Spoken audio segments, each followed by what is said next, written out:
Monsieur le Président. Merci de l'assistance. J'ai lu quelque part, il y a une trentaine d'années, une citation qui disait « Si c'est la terre est ronde, c'est parce que l'amitié en fait le tour ». Je suis là, sur l'invitation d'un grand ami, puis je suis engendré depuis 2 jours par tout le Marocain. Ça sent très bon chez vous. Merci pour les Marocains, amis, citoyens. Puisqu'il s'agit d'applaudissements, nous, ici, nous partageons sciences et rencontres, arômes des sciences et arômes des hommes et des femmes. Il y a des infirmiers, 360 millions. Maintenant, en 7 secondes, il y a quelqu'un qui aide à la mort. Il y a quelqu'un qui donne de la vie par un massage cardiaque. Il y a une sage-femme qui aide une femme à mettre au monde un bijou. Applaudissez ces gens-là. Du high-tech, la radiothérapie, puis la science, le clinicien. Moi, je vais parler d'une chose qui, généralement, ne se dit pas. Du high-tech, c'est-à-dire maintenant la cancérologie, avec tous ces médicaments, ces moyens d'exploration, mais il y a le cancer, il y a la personne qui porte le cancer, qui vit avec le cancer. Entre vivre et subir la maladie, il y a ce qu'on appelle l'apport du soignant.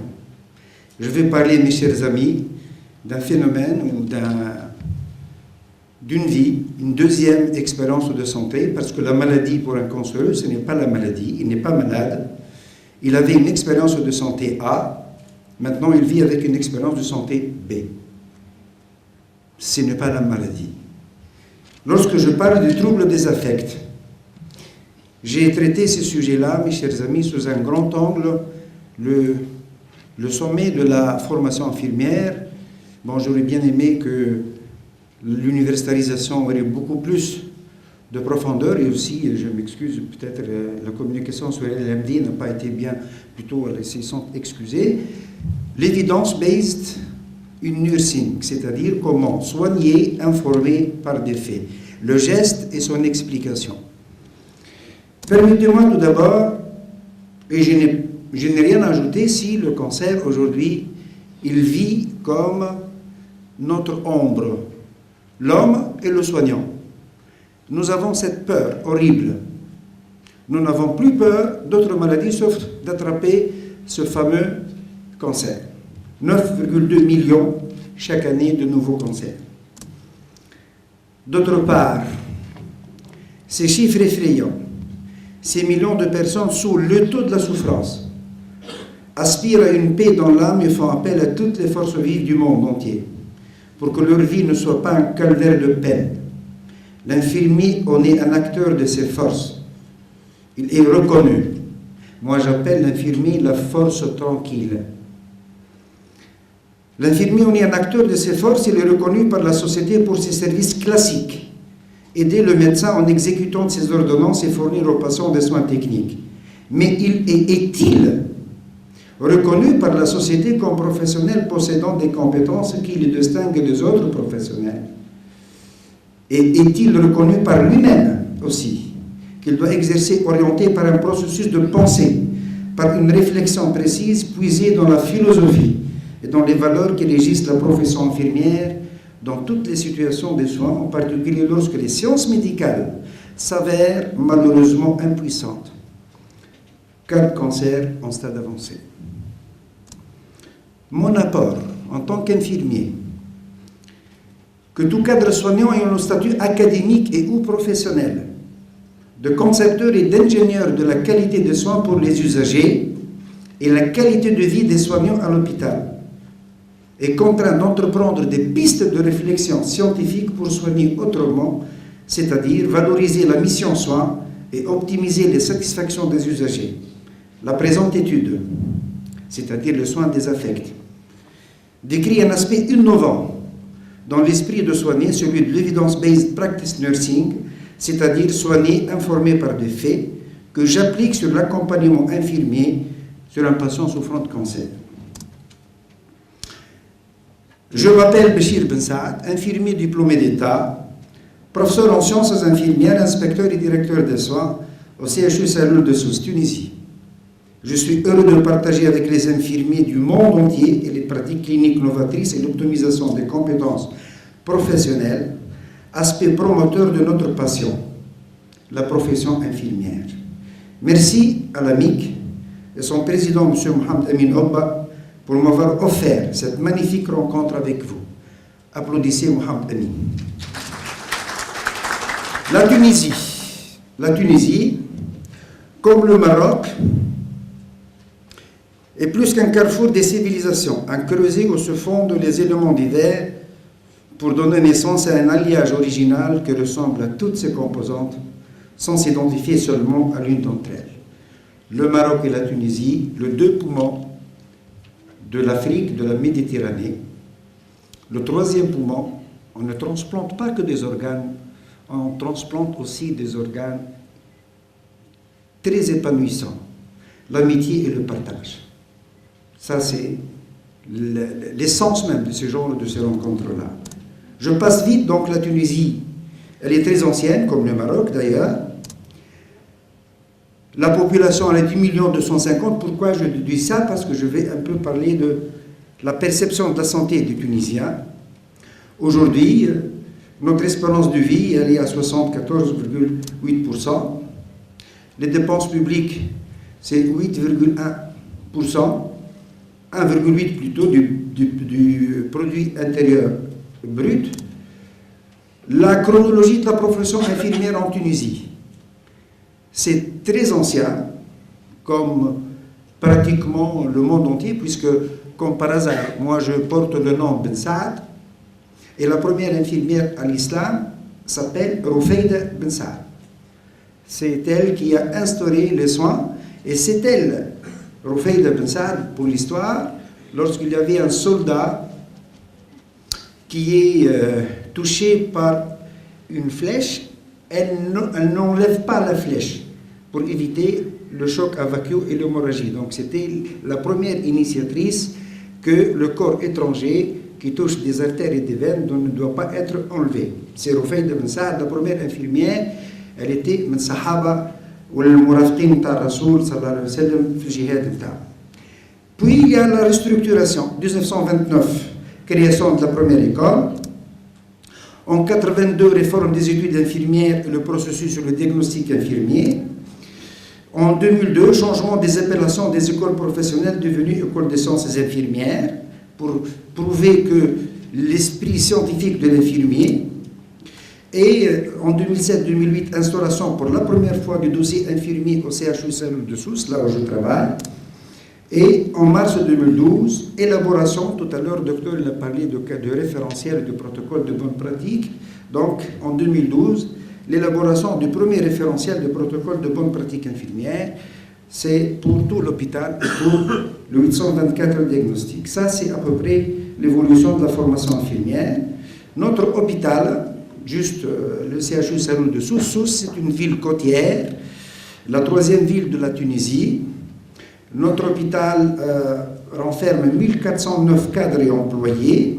Je vous donne à peu près 985 cadres paramédicaux, 157 médecins. Et nous avons quelques chiffres. Les lits budgétisés sont 583, les lits actifs 629, les admissions 28 365. Pour vous donner aussi une idée sur les nombres d'opérations chirurgicales, c'est à peu près 16 000 opérations, dont 3 400 oncologiques des chirurgies carcinologiques. La question de mon travail d'étude, les interventions infirmières autonomes destinées à renforcer l'auto-soin des malades atteints d'un cancer sont-elles efficaces pour l'amélioration de la qualité de vie de ces patients, de leur adaptation à leur nouvelle expérience de santé, je ne dis pas la maladie, donc c'est une nouvelle expérience, au nouveau programme thérapeutique et réduisent-elles les complications potentielles, en particulier les troubles des affects. La prévalence des maladies chroniques et cancéreuses monte pratiquement et surtout sur 100 malades qui viennent au CHU Saint-Loup chaque matin en consultation externe. Il y a 24 en attente d'une délivrance. C'est-à-dire, on va leur annoncer qu'ils sont atteints de cancer. Chaque jour, 24 patients. Imaginez un peu la tête et l'esprit qu'ils ont, ces patients-là. Ça, c'est le contexte de mon étude. Notre pays, comme tous les pays d'ailleurs en voie de développement, connaissent un certain nombre de transitions épidémiologiques, se traduisant par une diminution de la mortalité générale, une augmentation de l'espérance de vie et l'adoption de modes de vie associés à une augmentation des maladies non transmissibles, particulièrement les maladies cardiovasculaires en Tunisie. Et en troisième point, après le diabète et les maladies cardiovasculaires, il y a malheureusement le cancer en Tunisie. La perception de la santé chez les Tunisiens, pour vous dire l'accompagnement d'un malade qui est atteint d'un cancer dans la période, entre guillemets, je le dis malheureusement, de sa survie. Près de 50% considèrent leur état de santé comme étant bon. Cette appréciation est sensiblement la même au milieu urbain et au milieu rural. Selon notre taux d'évolution démographique, le taux brut de natalité pour 1000 habitants est de 17,1. Il est un peu abaissé, puisque l'âge de mariage, il est un peu, ça c'est le chômage. Taux brut de mortalité pour 1000 habitants, 5,6.